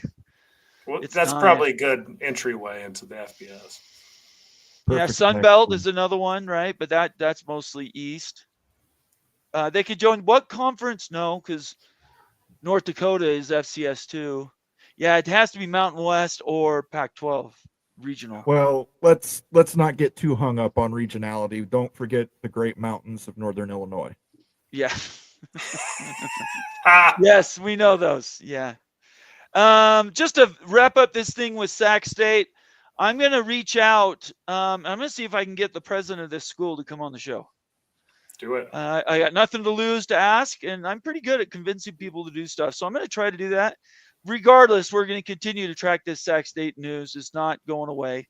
As you saw, we already did a single video on it already. Rock Chalk again says ACC media deal should be renewed, but I think it will be worse for ACC than being denied. You can't ask for more than what ESPN gives you, and you can't bid to other networks We just covered that. The one thing I want to make sure everybody understands is there is a date that's coming up February 1st February 1st. that Moen thinks they're just going to extend, kick the can down the road, and continue to negotiate. There's also the idea that Florida State and Clemson just refused to negotiate and says no. And then ESPN makes maybe a different decision. So that's why we're talking about it so much. All right. Let me get to some more. Keep these comments coming, everybody. We really appreciate it. Look at this. Clint Moses checking in. Oregon State in the house. Good to see you, Clint. Sac City. So he's talking Sac about. City. So is that Sacramento? Is that who he's talking about? I think so. Sacktown. Sacktown. Okay. Rock Chalk again saying hey to somebody. Sergeant Pickles, $50 million to the P12 is short-term long-term loss, gain. Short-term gain, long-term loss. If schools like Cal and Stanford can't draw, Sac State will always be low. Doesn't matter. Does not matter. You need an 8th school. You are not pulling anybody from the AAC. You are not pulling Texas State. There's not a whole. Still a possibility. I think if you eliminate AAC, take Memphis, Tulane, USF out. You eliminate Texas State. I mean, sure, they could go get a MAC team if they want to be like the Mountain West. I mean, go grab Eastern Michigan to be the newest member of the Pac-12, but I think the candidates that are there, they're not going to the Mountain West or the Pac-12. Just tell Gonzaga to form a football team. There, you've got 8. Okay, like that's better than Sac State, guys. Like Sac State. Oh be nice, you careful. Be nice. Okay. Be nice. Okay. Yeah, again, I think you're right. I think obviously the better choice if you're going to go FCS is North Dakota State and South Dakota State. Yeah, I would love those guys to be. They don't have the money to do that. Sac State does. They're kind of they're a tweener. They're following the SMU template. That's all I can say. They're trying to get there right now. They want to jump a bunch of steps. So, and it just shows you how desperate maybe the Pac-12 is getting. The fact that they're even in the conversation. Sac State is FCS SMU. You're right. Yeah. They play Candy Crush and they buy the bonuses. We did just say that. Shonsky checking in, another member of the Mafia family, saying, just like I said, Florida State wasn't going anywhere. That's what Sean says. They want to go somewhere. There's just not a landing spot for them right now. Yeah, I'm telling you, be careful. Don't count out Brett Yormark. That's all I'm saying. Michael Smith checking in. It's good to see you, Michael. End result, it is the garbage Big 12 that lacks any 900-pound gorilla. Well, this is absolutely where you're wrong, Michael Smith, because Brett Yormark is a visionary. And at the end of the day, the Big 12 is going to survive longer than the ACC will survive. That's probably right. Brett Yormark Yormark has enough sense to know those who get along get to come along. And he knows how to get along with people. Jim Phillips, on the other hand, is too busy pleasing the athletic director from Notre Dame. That's a deal with the devil, though. You make a contract with Notre Dame, you have to know what's coming with it. It is, but I mean, it's mutually assured destruction / survival. Yeah, that's it possible. It is what it is. You have to have them on that schedule to make that value kick up. So we're in the last 20 minutes of the show where we keep marking comments. Just keep those things coming. If you want your comment to be read, guaranteed, make it a super chat and we'll guarantee to read that out for you. And then obviously we normally defer to member comments first. Mike Drake checking in, not a member, but good to have him here anyway. The Pac may get swallowed by the Mountain West at the end of the day, making about 20-team conference. I will tell you this. And I don't know it verbatim, but Bob essentially said before the Mountain West started bringing in the UC Santa Barbaras, the Ground Canyons, and the UNIs, he really thought that the best option for both the Pac-12 and the Mountain West to merge. Right. That was Bob's. He said that was the best choice they could have made for everybody around. The best choice that could have been made was when the Pac-12 did this breakaway, they should have took UNLV. Yes. They should have had a contingency. Yes. Chasing waterfalls in the East like Memphis, Tulane, and USF just allowed the Mountain West to solidify itself, develop a plan, execute the plan. And by the time that they were done with the AAC schools, they had no options. Yeah, they should have had UNLV sewn up before anybody knew about anything. That was a huge mistake. Both them and Boise State, and Utah State for that matter. Rock Chalk 94. I'm still of the opinion OSU, Oregon State, Washington State should have just joined the Mountain West. 2 conferences out west don't make sense. Yeah, that's what we're talking about there, Rock. Keep them coming, everybody. Timothy Green, Bomber, you're exactly right about Bob Thompson. He has a lot to say, and he's very educated. You need football, basketball, 100%. Listen to him when he speaks. I will tell you this, Bob doesn't do interviews with people. There's maybe 3 people he'll do interviews with, or groups. 4, I guess. I know of 3. I think there might be a 4th. He doesn't talk to many people. So the fact that he came here and he stayed for an hour and answered a ton of questions, Moen's going to cut that thing up for everybody, put it into small pieces. Everybody should watch those videos. Yep. They were so educational. Let's keep going here. Here's something. I wanted your opinion about this. Steele Austin says ratings were down. We're talking about the overall ratings, down 12% for the national championship game. Presidential inauguration, lots of holiday travel. Yeah, Martin Luther King Day on that weekend, and people tuning out at halftime because they thought the game was over. So Moen nailed it earlier. What channel was the game on, guys? ESPN. ESPN. Exactly. Yeah. ESPN. So put that game on ABC. It's different. The year before, was it on ESPN or ABC? ABC. There we go. That's really it, guys. Like, you don't have to be a subscriber. You can just have an antenna to watch the game, and a lot of people still do that. So I think it's that simple. I really do. The ratings. College football had more ratings for the regular season than it's ever had this year. The ratings were phenomenal, especially for the Big Ten and the SEC. The playoff games performed well that weren't on TBS and everything. So it was a huge win for college football this year. The sport's growing like buku and everything. But when you stick a game on cable TV, then not as many people are going to have access to it. And the problem is, and Pickles, I know, is going to do a video of this. He has an incredible scheduling matrix. It is the way college football scheduling is set up. It starts too late. It ends too late. They need to move the season into August. Week 0 has to become week 1. Agreed. Or possibly even week -1 needs to become week 1. Because, listen, I mean, you're right. It's Martin Luther King Day, Inauguration Day, and we've got a college football playoff game. It needs to be on a Saturday, and it needs to be near New Year's. They need to back the whole thing up and end it on New Year's.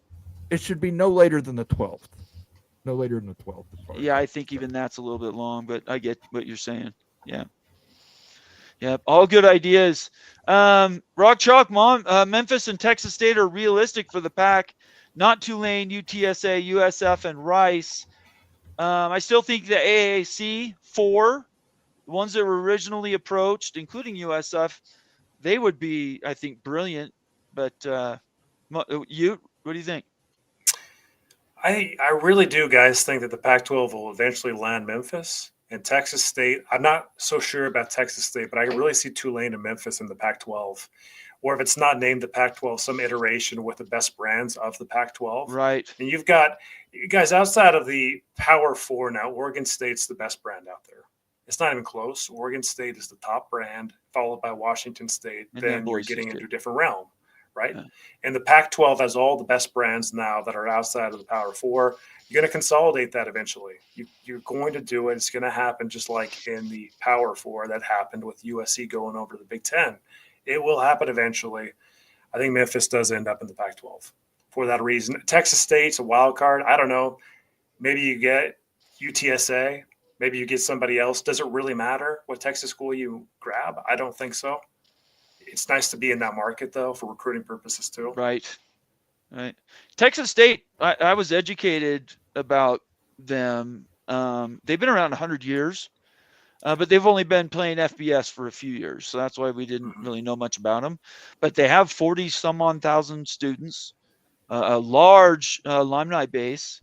It's just something they needed to basically make the decision to step up to play bigger football. So it's a great opportunity. Sacramento State is in what in what is it? Oh shoot, forgetting the acronym for the different TV markets. What is that called? I'm DMA. DMA. I knew it started with D. It's in the 40s, isn't it? Say that again. Sacramento, and the DMA around it. Isn't it like in the 30s or 40s? Probably in that range, Sacramento. I mean, Sacramento's a great market, guys. Like Right. it is. It's like a top 40 market and everything. So you're adding something. That's one of the big swing factors for Sac State. Right. But it's all potential, right? It's potential, and then like as had many just conversations with like our community is very smart in these things and everything, and I got really drilled this week for good sake saying that like a team just because they're in a market doesn't mean they command the market. Had a lot of conversations around this. Like Sac State, they might be in Sacramento, but can you give them the full DMA for Sacramento? Because what's their fan share in the market, right? It's probably real small. Like, right, it's not everybody in Sacramento like Sac State. And so it's probably maybe 20% or something like that. So you have to do some discounting. I think in future videos, there's going to be some considerations for your market share for a team in a market TMA. Very, very good answer. Appreciate that. Very thoughtful. Time will tell, I think, for sure. Clay Johansson, good to see you, Clay. I don't get ESPN. I was watching on pirate YouTube. At one point, the YouTube I was watching had almost 60,000 people watching. Yeah, there's a lot of people who don't have access to ESPN. That is 60,000. That is a crazy number. That's something that needs to be talked about in this meeting between the Big Ten and SEC. Wow. Is approaching crazy. ESPN and saying you have to at least. I mean, you can have the game on ESPN, but also simulcast it on ABC, or at the very least, do like they do in the NFL, where they'll simulcast it on the local network. That number would have been even bigger if they'd have simulcast. Notre Dame would have been difficult because Notre Dame really doesn't have a local network. But if they simulcast it's called NBC. Well, okay, but that's a competing network. That's a national. But like if they'd have played it on the ABC affiliate in Ohio, I think it probably could have bumped the numbers a little bit. RT, I want to add to this. I don't want to change what you're saying about Greg, but us three were talking about Louisville last May. That's not new news. They were talking to the Big 12 last May. And in a lot of ways, we talked to a local reporter, as I recall. I can't remember his name. And we discussed it. And he said, look, they've talked to Brett Yormark, but they're not going to pay $500 million to leave the ACC. Mm-hmm. So something would have to change with the Gore, with a settlement. Something would have to be out there before Louisville could make a change. But they are ready to do it. So I'm agreeing with what you're saying there. They have had third-party talks. Very clear. Louisville is like the best, like honestly, like the most slam dunk. It is cultural candidate for the Big 12. It seems it made a video about it last year. It's a perfect marriage between Big 12 and Louisville. If it seems like it's destined to happen sooner or later. It's the best fit of anybody in the ACC is Louisville, the Cardinals, 100%. Illini Ted, ESPN couldn't have had much better of a matchup for viewership. Yeah, I thought it was going to be near 30 million. Than the Buckeyes and Irish, but they made some bad choices to bring down the numbers. There were even some conspiracy theories that they were undercutting. ESPN itself quit talking about it, wasn't promoting it on purpose because it didn't have these are rumors, but because they didn't have an SEC member, they're kind of like, we'll air it, but here's the thing. Again, this comes down to schedule, though. It's hard for them to talk about the national championship game coming off divisional weekend in the NFL. No, we agree. Yeah, we agree. So, I mean, it's just, I think that killed it a lot. The score in the second half, like you mentioned, when it got up, 24-7, I believe it was, that hurt it a lot. The thing that hurt it more than anything else, though, were the damn commercials. Yeah. Oh There my were gosh. more commercials played during that game Oh my than hell. any football game I have ever watched.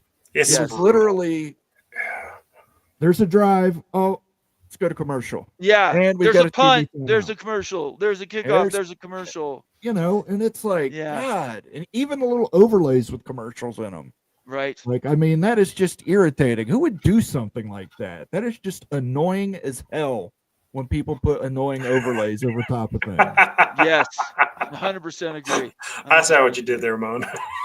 Illini Ted checking in again saying UNLV admin must have watched Utes video about them because I read they wanted to join the Big Ten.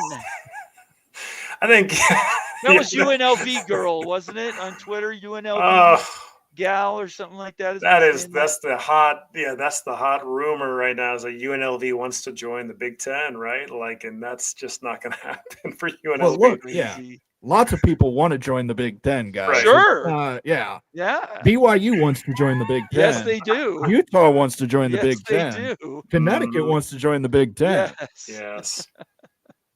Mr. Ed Wayner checking in. Good to see you, Ed. It's been a minute. So glad, and thank you very much for your loyalty as a member. Go ahead, Yeah. Vaughn. By the way, before you read this out, Nate, Uh-huh. if anybody's been paying attention, Mr. Ed Wayner called this at the beginning of the college football playoff. He called Ohio State Notre Dame, with Ohio State beating Notre Dame for the national championship. There Let you him go. cook, Moan. Let him cook. There you go. Let him cook. Let's get Let this him down cook. Let him cook now. Let him cook. I said, let him cook. There you go, Ed. You got your own sounder there. Texas State used to be women's college. It's known as a teacher's college, nursing along with other majors like psychology, sciences. It used to be Southwest Texas State, the party school. Party school. Thank you for that. Did not know Yeah. that. That's good information, Ed. Thank you. It's great to see you. Happy New Year, Ed. Steele Austin again. CFB really needs to rework the schedule and CFP to finish on New Year's Day. Yeah, we were just talking about that. Going deep into January and competing with the NFL is a bad idea. Nobody disagrees with you. Steele. Yeah, I think you answered the question too. I think Steele, you're the one who broached the question of why viewership was down. There was many reasons for it, but like you guys nailed it. It's the NFL right there, the 2 days before in the divisional, and having a third big football event and stuff. It's just hard to really pump that up as much. People were burned out too, I think. Yeah, it happens a little bit. Yeah, I agree. Replica. This is a good comment here. Good to see you, Replica. ESPN undercut the entire CFP when they spent the first 24 hours poo-pooing Indiana and SMU, and to a certain extent Clemson, and Boise State, and Arizona State. It's like the Eric Andre meme where he shoots somebody, then asks, why did somebody do this? They did. ESPN, honestly, that should be illegal what they did to the rest of those schools and conferences. If it's not the SEC, you're not going to get any run from them. I think it's so ironic too that the SEC seems so compelled to pull away now. Like now you're going to try to pull away and pull those strings after you embarrassed yourself in the playoff. Like after all the big talk and everything, they want to pull away now. They've got egg all over their face and everything. It's like, no, you guys aren't as dominant as they used to be for a lot of reasons. We've outlined a lot of those. But like it's a new day. The SEC is not the dominant conference. The Big Ten has overtaken the SEC. Moen, you want anything to that? Yeah, I think it's also ironic that two of the schools that they claimed should have been in, Alabama and South Carolina, both lost to Big Ten teams when they were favored. And Right. one was favored by double digits and lost to a Big Ten team. So It was a down year all around for the SEC. They just need to own it instead of bitching and moaning about it. Hummus Hero, Oregon got done dirty. Yes, I don't think so. But 12-man Dan and the Ducks were going to get there sooner or later, regardless. I just don't think their culture. They basically have manufactured a culture with money, and I don't support that. They do not appear tough to me. They're fast. Their skill position players are incredible. They have good coaching, but I don't think that they don't look like a full unit to me. And Ohio State took them apart like it was an afterthought. Like that might have been the worst to watch, the worst Rose Bowl I've ever seen. It was shocking too. You thought you were going to Yeah. get a gem of a game, and just was a complete beatdown, right? Yeah. But it was beautiful that day. What a beautiful field. The Rose Bowl should be the national championship every year, guys. On the 1st of January, that's where we need to get in college football. The mecca of college football is the Rose Bowl. Yeah, I think it has to be played in a dome anymore because, you know, it snows in the South. There's fires out there near the Rose Bowl. I mean, I don't know that there's an outdoor stadium that I would trust to play the bowl game in anymore. Come to Provo. That's Playing true. some Lavelle snow. Edwards. Playing some snow. It's a fun stadium. Anyways, Hummus thank you very much for your comment. Stormy Cyclone checking in again. Did anyone see Herb Street in tears after the game? Was it OSU album or SEC absence? Just so everybody knows, he had his dog died. His wife was diagnosed with cancer. Yes. He had some real life family things. I'm not defending what he said about the rest of college football and what he said about the SEC. I'm not going to defend any of that crap because I think it's garbage. But he is a human being, and he had a rough year. You guys want to add anything to that? Yeah, absolutely had a rough year that he just I don't want to say admitted to, but disclosed the day after the national championship that his wife had breast cancer. Right. So that was something he was living with and dealing with. Nobody knew the general about public it, was not aware of. So yeah, it may have got a little out of hand, you know, some of the stuff that went on with him, but you're a sports commentator. That comes with the territory along with the money and those private jet rides. That's right. Real Trust tough. me. That's People real call tough. me a shock jock. Let's see here. Illini Ted. So what does ESPN deal mean for Georgia Tech, Moen? Oh my God. That guy is freaky. That is freaky, Moen. He is freaky. Oh man, I kind of love it though. It's amazing. Thank you for the Georgia Tech Illini, Ted. All right, somebody answer this question for the man. It means that Georgia Tech is going to stay in the ACC, and they're probably going to be one of the better paid teams in the ACC. You think so, Moen? That Georgia Tech's going to be one of the better paid teams? And I think Georgia Tech is going to be a legitimate contender for the ACC championship next year. Yeah, I could see that. As far as the highest paid or one of the highest paid teams in the ACC. Well, comparatively, they're not going to be top 5, but they're I also don't know about Wake any Forest. of that. I don't know about any of that. It's going to be Florida State and Clemson making all the money, and everybody else. We thought Georgia Tech was a laughing remilk. stock, and then they went out and beat some good teams. They beat Clemson. They beat FSU. You know, they had some good games, but they should have beat Georgia. They rolled back to the mean, though, at the end. Yeah, but that Georgia game, they should have won that. That was bad. Okay, shoulda, woulda, coulda, though. But look at some of the recruiting that they've done in the offseason. They're recruiting, their NIL's up. I'm not saying they can't do it. I didn't say they I could. think they're investing. They're investing in their future. So well, that's good for them. Movie Time Blues says you guys need a pro ACC guy. Do you know somebody? Send them our way. I'll talk to them right now. We want somebody from the ACC. The problem is when we talk ACC with anybody that they're really emotional right now because of everything happening in their conference, and they don't really want to engage on a lot of these topics. And we have Rec Talk on from time to time. We do. Yeah, in fact, we had to reschedule. I need to reach back out to him. And Rock and Rant, he's a Miami guy, but I mean he doesn't care about the ACC. Yeah. Well, that's the thing. Is like all of our Florida State folks, we've got plenty of them. Miami folks, they don't care about the ACC. They love their schools. They love some of their rivalries and stuff. They don't care anything about the ACC. They don't even support the conference. Movie Time Blues. I do understand. True with our Notre Dame guys too. They don't care for the ACC. All I'm saying is I'm open to it, Movie Time. If you know somebody, send them my way. They will get a ton of respect from us. The reason it seems slandered is because we don't have anybody on the other side helping push back. You know, we love having these discussions with people. I'm not afraid of anybody.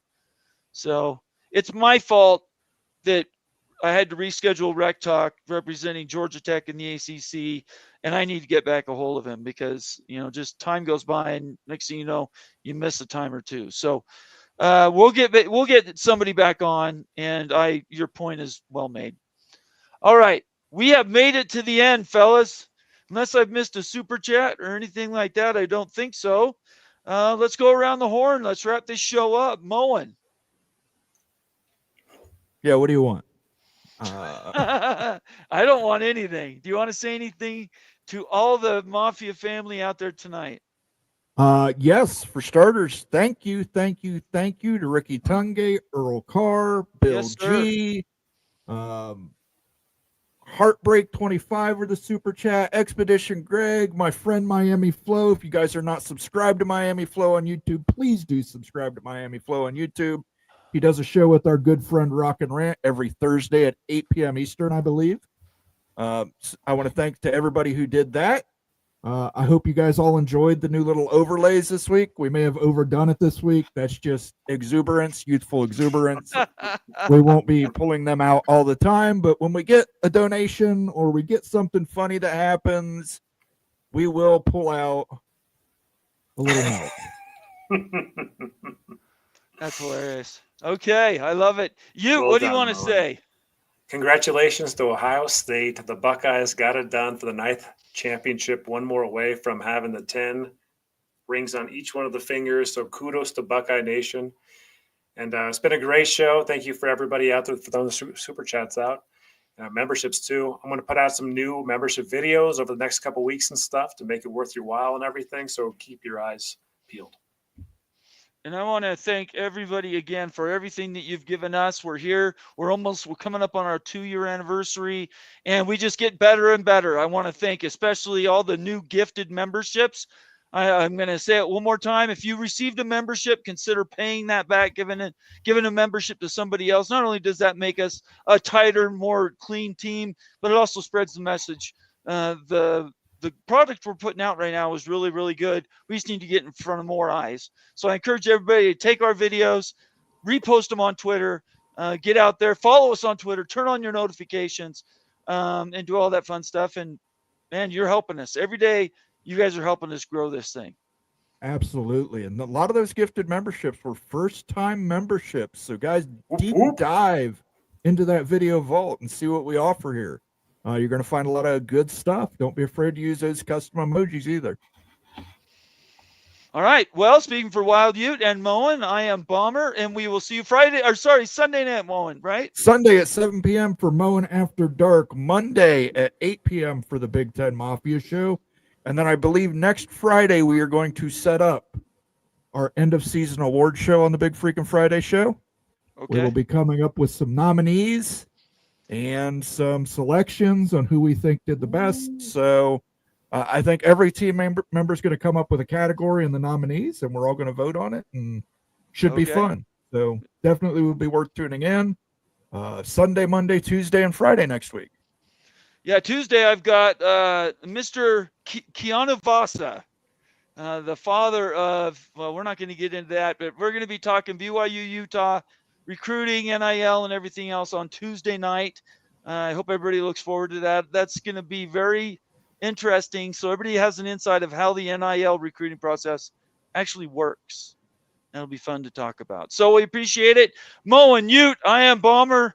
We will see you guys later. Have a great night. Great weekend, everybody. Bye-bye.